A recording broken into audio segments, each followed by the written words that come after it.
Hi there, Chris here with another quick tip for you all. In this video we're going to continue our look at painting the Warhammer Quest Silver Tower box set models, and as you can see here we have the Dark Elf model, Tenebreal, and so he's been given a light gray primer using Vallejo's surface primer, sprayed at around 25 psi from a Badger Patriot 105, rather utilitarian kind of brush. And we're going to get started with some Kislev flesh and some Lamayan medium. Thin it out just a little bit. And of course, because we've thinned it out just a little bit, we are going to have to apply more than one coat. But that is fine because it's going to give us a nice smooth flesh tone to work from. I'm using a standard brush to apply this color, and I'm simply just working my way around the model. For those of you who want to avoid kind of creeping into some areas, you might want to leave that chest detail that's on, like that chest armor that's on the model. You might want to leave that off so that's a little easier to get some of the flesh areas of the model. And as you see here, there's really not a whole lot of flesh on the model, but it is in like little areas that can be a little bit difficult to get to. For example, like the hair kind of like covers the back, and there's like, it's just kind of a little bit difficult to kind of get into those areas. But once you apply those second layer, let it dry, and then we're going to come back in with some Seraphim Sepia and some Druchii Violet, and we're going to mix this in a 2-to-1, 2 Sepia to 1 Druchii Violet. This is going to give us a shade wash to our elf's flesh. The purple in there is to give us a little bit of color, and the sepia is to just kind of warm up the browns just a little bit. Now I realize that these dark elves, they kind of have some really pale flesh, and so this is, he's going to be a little bit darker than normal dark elves, but I figure that's okay because why not?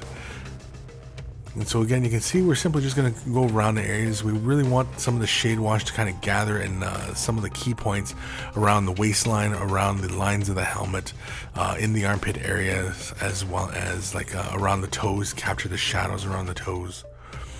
Once that's dry, we're going to come in with some Kislev flesh and Pallid Witch flesh. We're going to mix this in a 1-to-1 mix ratio, and we are going to basically begin highlighting. We could also start the highlights by starting off with just Kislev flesh all on its own, just to reestablish that base tone, but I found that the base wash itself wasn't that heavy, and again, because I think I diluted it with the Lamayan medium, just so that it didn't go on too heavily. You can see here we begin our highlights onto the face, and again, in the typical fashion in which I highlight faces, I begin by the entirety of the bridge of the nose as well as the nostrils, catching the uppermost cheekbone as well as the lower eyelid, the chin and jawline, and as well as the bottom lip and upper lip as well. For the feet, I get the toes as well as the top part of the foot as well, leaving just a little bit of that shadowy area in the in between the toes, as well as the ball of the foot and the heel. As you can see here, we're simply just going to highlight around those areas, again making those brighter, and we're just making sure we capture the toes as well as the top of the foot. And you can also see there's a bit of a muscle line that runs along from the pinky toe that runs up along the towards the Achilles heel. I often highlight that little section of the foot as well. Here we're catching the shoulder muscle as well as that back muscle. I don't know what the heck that back muscle is called.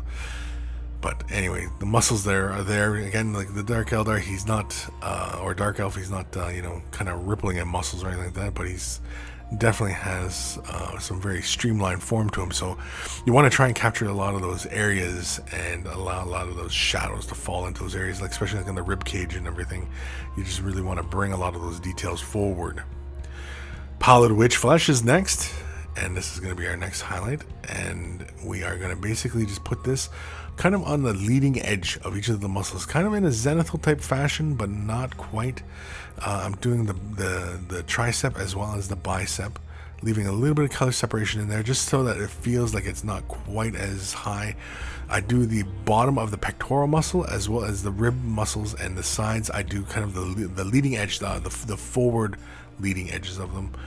The face is just going to be just the chin, the upper lip, the tip of the nose, as well as just a small little point in the cheekbones themselves, as well as that muscle that often runs from the nostrils down the side of the mouth. We'll catch just a little edge of that as well.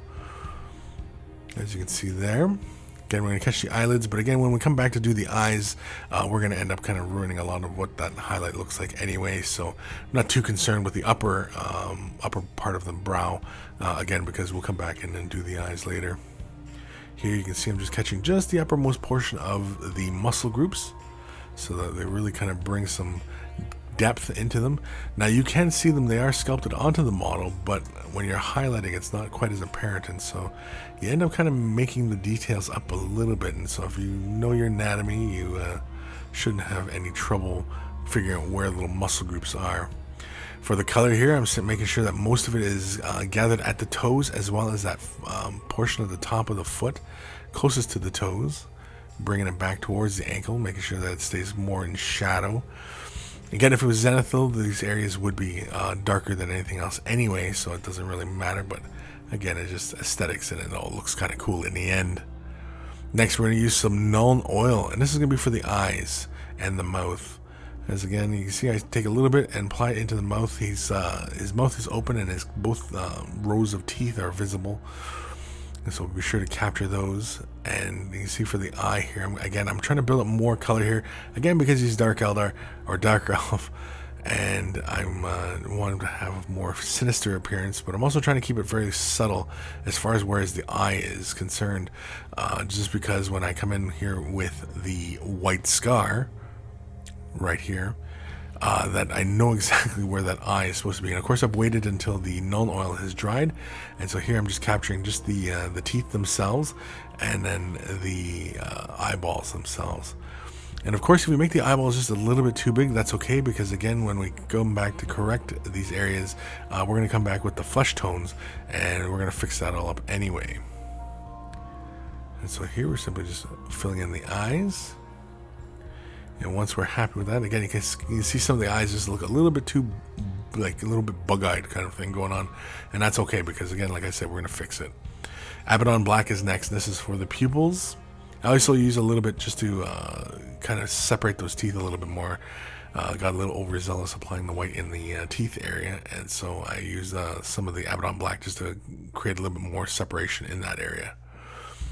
When I'm laying in the eyes, especially for a tiny little detail like this, I often try to aim for the center and apply my brush stroke upwards, almost like a triangular type of formation, just so that the eye doesn't quite look like it's staring. Like that left eye looks like he's kind of surprised look on his face, and that's not really what you want. You want to have more of an aggressive kind of feeling on the model, not like he's in shock or anything.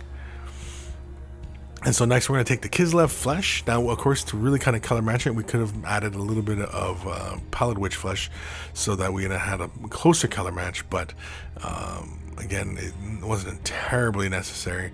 And so I just came with the Kislev flesh and just did the under eye and his eyelid as well, and just to draw those eyes just a little bit more closed. Here I'm using Cardboard Crimson to do the bottom lip, and I've thinned it out with just a little bit of medium, and I'm also going to do the cheeks as well, because I want to have that more aggressive kind of feeling on the model, and so he's maybe a little bit flush. And so again, I'm using a little bit of Cardboard Crimson. If there's a little bit too much on your brush, of course you can always come back in really fast, just rinse it off, dry it off, and then just pull that excess color off the model. And again, it's just a little hint of that red in that area. Again, just kind of goes a long way and gives that impression that he's kind of more aggressive, angry, and what have you. But that is it. That's the flesh of the Dark Elf model.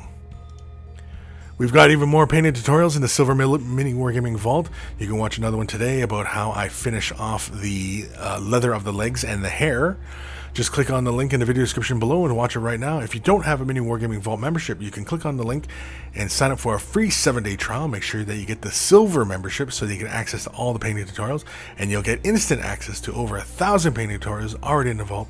And so thank you for watching, and happy wargaming.